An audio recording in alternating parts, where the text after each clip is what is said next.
বাগেরহাটের মোংলায় 4.5 বছরের শিশুকে ধর্ষক আটক।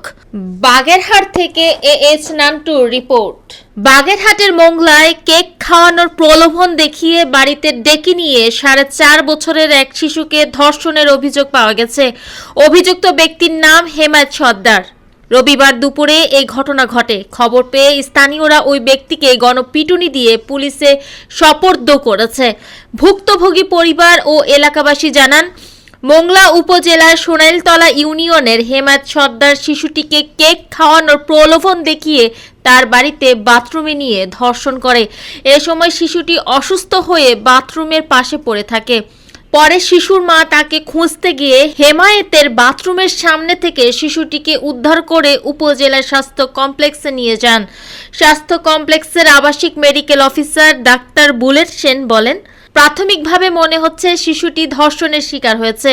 শারীরিক অবস্থা খারাপ হওয়ায় প্রাথমিক চিকিৎসা শেষে খুলনা মেডিকেল কলেজ হাসপাতালে পাঠানো হয়েছে।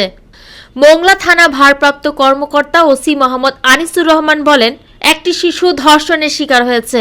ধর্ষককে গ্রামবাসী ধরে পুলিশে সোপর্দ করেছে। এই ঘটনায় থানায় মামলা দায়ের করে আটক ব্যক্তিকে বাগেরহাট আদালতে প্রেরণ করা হয়েছে। মৌমিতা তন্নি, জিবিসি টিভি, ঢাকা।